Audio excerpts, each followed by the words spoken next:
ಫಾರೆಸ್ಟ್ಗೆ ಎಲ್ಲರೂ ಬಿಟ್ಕೋಬೋದಾಗಿದೆ, ತೊಂದರೆ ಇಲ್ಲ.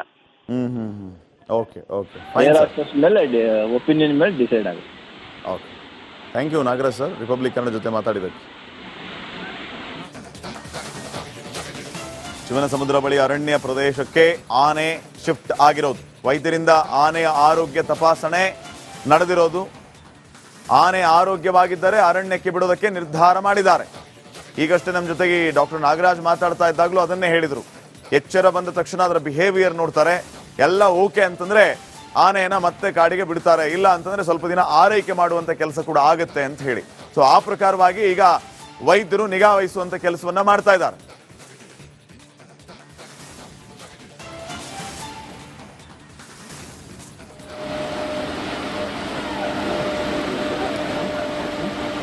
ಸೊ ಆನೆಗೆ ಅರವಳಿಕೆ ಮದ್ದನ್ನ ನೀಡಿದ ದೃಶ್ಯಗಳನ್ನು ನೀವು ಗಮನಿಸ್ತಾ ಇದ್ದೀರಿ. ಎರಡೆರಡು ಸಾರಿ ಅರವಳಿಕೆ ಮದ್ದನ್ನ ನೀಡಲಾಯಿತು. ಅದಾದ ನಂತರ ಆನೆಯಲ್ಲಿ ಪ್ರಜ್ಞೆ ತಪ್ಪಿದ ಕೂಡಲೇ ಒಂದು ನಾಲೆಗೆ 7 ರಿಂದ 8 ಜನ ಅರಣ್ಯ ಇಲಾಖೆ ಸಿಬ್ಬಂದಿ ನಾಲೆಗೆ ಹಿಡಿದು ಅದಕ್ಕೆ ಬೆಲ್ಟ್ ಕಟ್ಟುವ ಕೆಲಸ ಮಾಡ್ತಿದ್ದಾರೆ. ಅದನ್ನ ಕಟ್ಟಿದ ನಂತರ ಅದನ್ನ ಪ್ಲಾಟ್ಫಾರ್ಮ್ ಮೇಲೆ ಮಲಗಿಸುವಂತ ಕೆಲಸ ಆಗುತ್ತೆ. ಅದಾದ್ಮೇಲೆ ಮೇಲಕ್ಕೆತ್ತಿದ್ದಾರೆ. ಆ ದೃಶ್ಯಗಳನ್ನು ಕೂಡ ತಾವು ಗಮನಿಸ್ತಾ ಇದ್ದೀವಿ.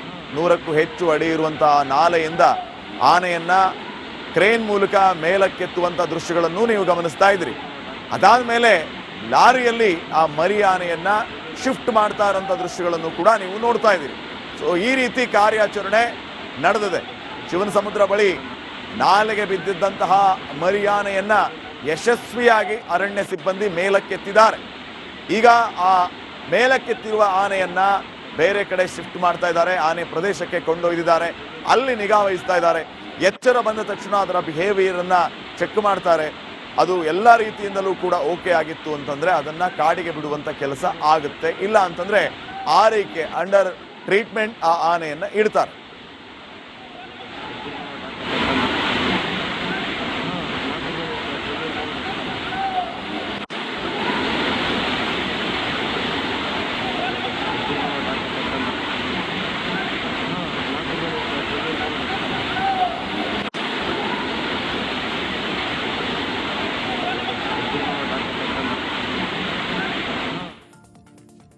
ಫಾರೆಸ್ಟ್ಗೆ ಎಲ್ಲರೂ ಬಿಟ್ಕೋಬೋದಾಗಿದೆ, ತೊಂದರೆ ಇಲ್ಲ. ಓಕೆ ಓಕೆ ಏರ್ ಹಾಸ್ಟೆಸ್ ಮೇಲೆ ಒಪಿನಿಯನ್ ಮೇಲೆ ಡಿಸೈಡ್ ಆಗುತ್ತೆ. Okay, thank you Nagaraj sir, republic Kannada ಜೊತೆ ಮಾತಾಡಿದ್ದಕ್ಕೆ. ಶಿವನಸಮುದ್ರ ಬಳಿ ಅರಣ್ಯ ಪ್ರದೇಶಕ್ಕೆ ಆನೆ ಶಿಫ್ಟ್ ಆಗಿರೋದು, ವೈದ್ಯರಿಂದ ಆನೆಯ ಆರೋಗ್ಯ ತಪಾಸಣೆ ನಡೆದಿರೋದು. ಆನೆ ಆರೋಗ್ಯವಾಗಿದ್ದರೆ ಅರಣ್ಯಕ್ಕೆ ಬಿಡೋದಕ್ಕೆ ನಿರ್ಧಾರ ಮಾಡಿದ್ದಾರೆ. ಈಗಷ್ಟೇ ನಮ್ಮ ಜೊತೆಗೆ ಡಾಕ್ಟರ್ ನಾಗರಾಜ್ ಮಾತಾಡ್ತಾ ಇದ್ದಾಗಲೂ ಅದನ್ನೇ ಹೇಳಿದರು. ಎಚ್ಚರ ಬಂದ ತಕ್ಷಣ ಅದರ ಬಿಹೇವಿಯರ್ ನೋಡ್ತಾರೆ, ಎಲ್ಲ ಓಕೆ ಅಂತಂದ್ರೆ ಆನೆಯನ್ನ ಮತ್ತೆ ಕಾಡಿಗೆ ಬಿಡ್ತಾರೆ, ಇಲ್ಲ ಅಂತಂದ್ರೆ ಸ್ವಲ್ಪ ದಿನ ಆರೈಕೆ ಮಾಡುವಂತ ಕೆಲಸ ಕೂಡ ಆಗುತ್ತೆ ಅಂತ ಹೇಳಿ. ಸೊ ಆ ಪ್ರಕಾರವಾಗಿ ಈಗ ವೈದ್ಯರು ನಿಗಾ ವಹಿಸುವಂತ ಕೆಲಸವನ್ನ ಮಾಡ್ತಾ ಇದ್ದಾರೆ.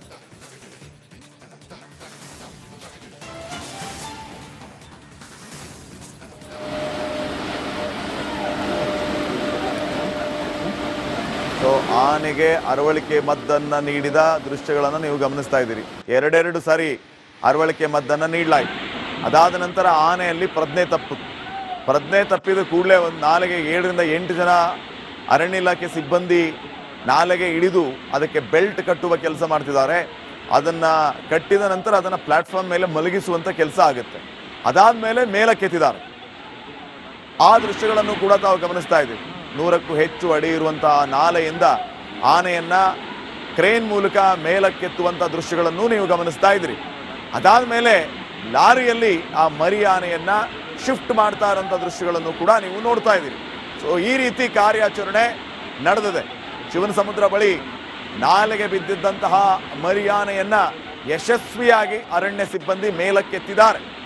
ಈಗ ಆ ಮೇಲಕ್ಕೆತ್ತಿರುವ ಆನೆಯನ್ನ ಬೇರೆ ಕಡೆ ಶಿಫ್ಟ್ ಮಾಡ್ತಾ ಇದ್ದಾರೆ, ಆನೆ ಪ್ರದೇಶಕ್ಕೆ ಕೊಂಡೊಯ್ದಿದ್ದಾರೆ, ಅಲ್ಲಿ ನಿಗಾ ವಹಿಸ್ತಾ ಇದ್ದಾರೆ. ಎಚ್ಚರ ಬಂದ ತಕ್ಷಣ ಅದರ ಬಿಹೇವಿಯರ್ ಅನ್ನ ಚೆಕ್ ಮಾಡ್ತಾರೆ.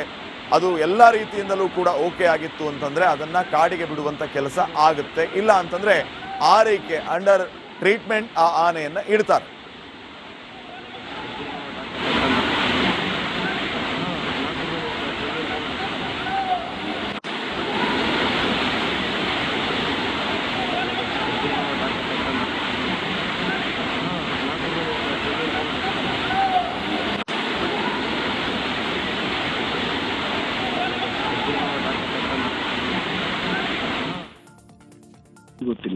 ಓಕೆ ಸರ್ ಸರ್ ಆಯ್ತು. ಈಗ ಈ ತರ ಪರಿಸ್ಥಿತಿ ಇದ್ದಾಗ ಎಷ್ಟೆಲ್ಲ ಚಾಲೆಂಜಿಂಗ್ ಆಗಿರುತ್ತೆ ಅಂತ ಹೇಳಿ. ಅಲ್ಲ, ಕಂಪ್ಲೀಟ್ ವೈಲ್ಡ್ ಲೈಫ್ ಅಂದ್ರೇನೆ ಚಾಲೆಂಜಿಂಗು. ಅದ್ರಲ್ಲೂ ಇದು ಒಂಟಿ ಪಾಪ ತಾಯಿಯಿಂದನ ಅಥವಾ ಅದ್ರ ಹರಡಿಂದನೋ ಸಪ್ರೇಟ್ ಆಗಿ ಬಂದಿರ್ತದೆ. ಎಲ್ಲ ದಾರಿ ತಪ್ಪಿ ಅದು ಪಾಪ ನೀರು ಕುಡಿಲಿಕ್ಕೋ ಏನಕ್ಕೋ ಹೋಗಿ ಅಲ್ಲಿ ಹೊರಟೋಗಿರ್ಬೋದು. ಅದು ಈಗ ಅದು ದಿಕ್ಕು ದಪ್ಪದಂಗೆ ಆಗಿರ್ತದೆ. ಜೊತೆಗೆ ಒಂಟಿತನ, ಅದು ಜನಗಳ ಜೊತೆ ಅದು ನೋಡಿರಲ್ಲ, ಜನಗಳ ಸಂಪರ್ಕನೇ ಇರಲ್ಲ ಅವಕ್ಕೆ. ಕರೆಕ್ಟ್. ಸೊ ಹಾಗಾಗಿ ಅದ್ರ ಬಿಹೇವಿಯರ್ ಸ್ವಲ್ಪ ಅದು ನಾವು ಎಚ್ಚರವಾದ ನಂತರ ಯಾವ ತರ ಬಿಹೇವ್ ಮಾಡುತ್ತೆ ನೋಡ್ಬೇಕು ಅದನ್ನ. ಸರ್ ಅದು ಎಚ್ಚರ ಆಗೋದಕ್ಕೆ ಲೇಟ್ ಆಗತ್ತಾ? ಎರಡೆರಡು ಸಾರಿ ಅರವಳಿಕೆ ಮದ್ದು ನೀಡಿದ್ದಾರೆ. ಏನ್ ತೊಂದರೆ ಇಲ್ಲ. ಅದು ಅರವಳಿಕೆ ಔಷಧಿ ಡ್ರಗ್ ಎಫೆಕ್ಟ್ ನ ಅದನ್ನ ಕಂಪ್ಲೀಟ್ ತೆಗಿಲಿಕ್ಕೆ ನಮ್ಮಲ್ಲಿ ಸಪರೇಟ್ ರಿವರ್ಸಲ್ ಡ್ರಗ್ಸ್ ಅಂತ ಬರ್ತವೆ. ಆ ಡ್ರಗ್ಸ್ ನ ಇಂಜೆಕ್ಟ್ ಮಾಡಿದ್ರೆ ಒಂದು 5ರಿಂದ 10 ನಿಮಿಷಕ್ಕೇನೆ ಮರಿ ಎದ್ ನಿಲ್ಲುತ್ತೆ. ನಂತರದಲ್ಲಿ ಅದರ ಆಕ್ಟಿವ್ನೆಸ್ ನೋಡಿ ನಂತರ ಮುಂದುವರಿತಾರೆ. ಅಲ್ಲಿ ಸ್ಥಳೀಯ ಡಾಕ್ಟರ್ ಯಾರು ನೋಡ್ತಾ ಇರ್ತಾರೆ. ಆನೆ ತುಂಬಾ ಸುಸ್ತಾಗಿದ್ರೆ ಅದಕ್ಕೆ ಏನಾರ ಡ್ರಿಪ್ಸ್ ಬೇಕು ಅಂದ್ರೆ ಡ್ರಿಪ್ ಹಾಕ್ತಾರೆ. ಇಲ್ಲ ಆಕ್ಟಿವ್ ಆಗಿಲ್ಲ, ಊಟ ತಿನ್ಲಿಕ್ಕೆ ಇಷ್ಟಪಡ್ತಾ ಇದೆ, ಒಂದಷ್ಟು ಕಬ್ಬು ಕೊಟ್ಟೋ ತಿಂತು, ಒಂದಷ್ಟು ಬೆಲ್ಲ ಕೊಟ್ಟೋ ತಿಂತು ಅಂತ ಅಂದ್ರೆ ಫರ್ದರ್ ರಾಗಿ ಮುದ್ದೆನೋ ಮತ್ತೊಂದು ಏನೋ ಕೊಡ್ಲಿಕ್ಕೆ ಅದು ತಿನ್ಲಿಕ್ಕೆ ತಯಾರಿದೆ ಅಂದ್ರೆ ತೊಂದರೆ ಇಲ್ಲ. ಆಕ್ಟಿವ್ ಬೇಗ ರಿಕವರ್ ಆಗಿ ಅದು ಸರಿ ಹೋಗ್ಬಿಡ್ತದೆ ಸರ್. ಆಮೇಲೆ ಇನ್ನೊಂದು 3-4 ದಿನ ಆಗೈತಂತೆ ಸರ್ ಇದು ನಾಲೆಯಲ್ಲಿ ಸಿಕ್ಕಾಕೊಂಡು. ಈಗ ಅದಕ್ಕೆ ಆಹಾರದ ಕತೆ ಏನು? ವೀಕ್ ಆಗಿರುತ್ತೆ ಆನೆ. ಈಗ ಅದು ಸಿಕ್ಕ ಮೇಲೆ ಈಗ ಯಶಸ್ವಿಯಾಗಿ ಮೇಲ್ಗಡೆ ಎತ್ತಿದ್ದಾರೆ. ಅದಕ್ಕೆ ಪ್ರಜ್ಞೆ ಬಂದ ಮೇಲೆ ಈಗ ಸಹಜವಾಗಿ ಮೊದಲಿನ ತರ ಓಡಾಡೋದಕ್ಕೆ ಮಾಡೋದಕ್ಕೆ ಸ್ವಲ್ಪ ಇಟ್ ಟೇಕ್ ಸಮ್ ಟೈಮ್ ಅಂತ ಅನ್ಸುತ್ತೆ ಅಲ್ವಾ? ಅಲ್ಲ, ಅದು ಪ್ರಜ್ಞೆ ಬಂದ ಮೇಲೆ ಅದ್ರ ಬಿಹೇವಿಯರ್ ಮೇಲೆ ಡಿಸೈಡ್ ಮಾಡ್ಬೋದು ನಾವು. ಆ ಪ್ರಜ್ಞೆ ಬಂದ ತಕ್ಷಣ ಅದು ಎದ್ದು ಆಕ್ಟಿವ್ ಆಗಿ ಸ್ವಲ್ಪ ಓಡಾಡ್ತದೆ ಅಂದ್ರೆ ಸಮಸ್ಯೆ ಇಲ್ಲ. ಅದಕ್ಕೆ ಏನಾರ ಒಂದಷ್ಟು ಫುಡ್ ಕೊಡ್ತೀವಿ, ತಿಂತಾ ಇದೆ ಅಂತಂದ್ರೆ ಸಮಸ್ಯೆ ಇಲ್ಲ. ಇಲ್ಲ ಅಂತಂದ್ರೆ ಡ್ರಿಪ್ ಮೂಲಕ ಅಂದ್ರೆ ಬಾಡಿಗೆ ಗ್ಲೂಕೋಸ್ ಬಾಟ್ಲು ಮತ್ತೊಂದು ಸ್ವಲ್ಪ ಹಾಕಿ ಅದಕ್ಕೆ ಏನ್ ಬೇಕೋ ಸ್ವಲ್ಪ ಎಲ್ಲ ವ್ಯವಸ್ಥೆ ಮಾಡ್ಲಿಕ್ಕೆ ಪ್ರಯತ್ನ ಮಾಡ್ತಾರೆ. ಈಗ ಸರ್ ಈಗ ಇನ್ನೊಂದು ವಿಚಾರ ಕೇಳ್ಪಟ್ಟೆ ನಾವು, ಆನೆಗೆ ಫಂಗಸ್ ಚಾನ್ಸಸ್ ಎಷ್ಟ್ರ ಮಟ್ಟಿಗೆ ಇರುತ್ತೆ? ಈಗ ಈ ಸಿಕ್ಕಾಕೊಂಡ ಆನೆ ಇದೆಯಲ್ಲ, ಈ ಸೊಂಡಿಲ್ ಹತ್ರ ಏನೋ ಫಂಗಸ್ ಇನ್ಫೆಕ್ಷನ್ ಏನೋ ಆಗಿದೆ ಅಂತ ಕೇಳ್ಪಟ್ವಿ. ಅದು ಬೇರೆ ತರನ ಏನ್ ಸರ್ ಅದು? ತಪ್ಪು ಅದು ನೀರೊಳಗಡೆ 3-4 ಡೇಸ್ ಇದ್ದಾಗ ನಮ್ ಕಾಲು ನಾವೇ 3-4 ದಿವಸ ಇದ್ರು ನಮಗೂ ವೈಟ್ ಕಲರ್ ಕಾಣ್ತವೆ. ಹಂಗಂತೇಳಿ ಫಂಗಸ್ ಅಲ್ಲ ಅದು. ಅದ್ ನೀರಿಂದ ಈಚೆಗೆ ಬಂದ್ಮೇಲೆ ಒಂದು 2-3 ಡೇಸ್ ಎಲ್ಲ ರೆಡಿ ಆಗ್ಬಿಡ್ತದೆ ಅದು. Okay okay okay. ಏನ್ ಸಮಸ್ಯೆ ಆಗಲ್ಲ. ಅಂದು ಬೇಕು ಅಂದ್ರೆ ಲೋಕಲ್ ಅಪ್ಲಿಕೇಶನ್ ಮೇಲಕ್ಕೆ ಬೇಕಾದಂತ ಒಂದಷ್ಟು ಏನಾರು ಅದಕ್ಕೆ ಅಪ್ಲಿಕೇಶನ್ ಔಷಧಿ ಬೇಕು ಅಂದ್ರೆ ಸಿಂಪಡಿಸ್ತಾರೆ. ಈ ಮೆಡಿಕಲ್ ಟರ್ಮ್ ಅಲ್ಲಿ ಅದನ್ನ ಯಾವ ತರ ಇನ್ಫೆಕ್ಷನ್ ಅಂತ ಕರೀತಾರೆ ಸರ್? ಇಲ್ಲ, ಅದು ಇನ್ಫೆಕ್ಷನ್ ಅಂತ ಹೆಂಗ್ ಡಿಸೈಡ್ ಮಾಡ್ತೀರಿ? ಅದು ನೀರಲ್ಲಿದ್ದಾಗ ಕಲರ್ ಇದಾಗತ್ತೆ. ಓಕೆ. ಸೊ ಅದೇನು ಇನ್ಫೆಕ್ಷನ್ ಅಲ್ಲ ಅದು. ಸೊ ಸಮಸ್ಯೆ ಆಗಲ್ಲ ಅದು. ಸೊ ಈಗ ಅದ್ರ ನಾರ್ಮಲ್ ಬಿಹೇವಿಯರ್ ಇತ್ತು ಅಂತಂದ್ರೆ ಎಚ್ಚರ ಬಂದ ಮೇಲೆ ಅದನ್ನ ಕಾಡಿಗೆ ಬಿಡುವಂತ ಕೆಲಸ ಆಗುತ್ತಾ, ಏನಾಗುತ್ತೆ? ಅದೇ ಅದನ್ನ ಐಆರ್ ಆಫೀಸರ್ಸ್ ಯಾವ ತರ ಡಿಸಿಷನ್ ಹೇಳ್ತಾರೆ, ಡಾಕ್ಟರ್ ಒಪಿನಿಯನ್ ಯಾವ ತರ ಕೊಡ್ತಾರೆ ಐಆರ್ ಆಫೀಸರ್ಸ್ಗೆ, ಅವರು ಡಿಸಿಷನ್ ಹೇಳ್ತಾರೆ. ಇಲ್ಲ ಕ್ಯಾಂಪ್ ಎಲಿಫೆಂಟ್ಸ್ ಜೊತೆನೆ ಶಿಫ್ಟ್ ಮಾಡ್ಕೊಳ್ಳಿ, ಕ್ಯಾಂಪ್ಗೆ ತಗೊಬನ್ನಿ ಅಂದ್ರೆ ಕ್ಯಾಂಪ್ಗೆ ತಗೊಂಡು ಹೋಗ್ಬೇಕಾಗತ್ತೆ. ಇಲ್ಲ ತುಂಬಾ ಆಕ್ಟಿವ್ ಆಗಿದೆ ಸರ್ ಇದು ಅಂತ ಅಂದ್ರೆ